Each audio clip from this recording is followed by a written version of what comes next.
आयो अर्जुन विषाद जो कुरुक्षेत्र युद्धभूमिरे श्रीकृष्णदर्शनम् धृतराष्ट्रोवाच धर्मक्षेत्रे कुरुक्षेत्रे समवेतायुत्सवः मामकाः पाण्डवाश्चैव किमकुर्वन्तः संशयो। धृतराष्ट्र कहिले हे संजय मो पुत्रगण एवं पांडुपुत्रगण युद्ध करने इच्छा करे युद्धक्षेत्र धर्मक्षेत्र कुरुक्षेत्र नाम स्थान एकत्र होई कण कले। संजय कहिले दृष्ट्वा तो पांडवानि दृढं दुर्योधनस्तदा आचार्योपसंगम्य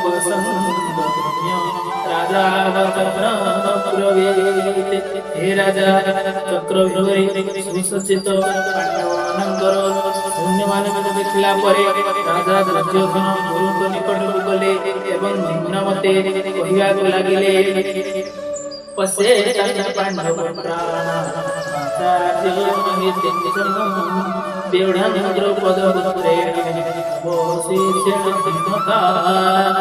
हे आचार्य पांडव पुत्र मानकर ए विराट सैन्य बाहिनी देखंतु यह आपणकर अति बुद्धिमान शिष्य द्रौपद पुत्र अष्टदिग्गज द्वारा विवाह कारण सज्जित होई अछि।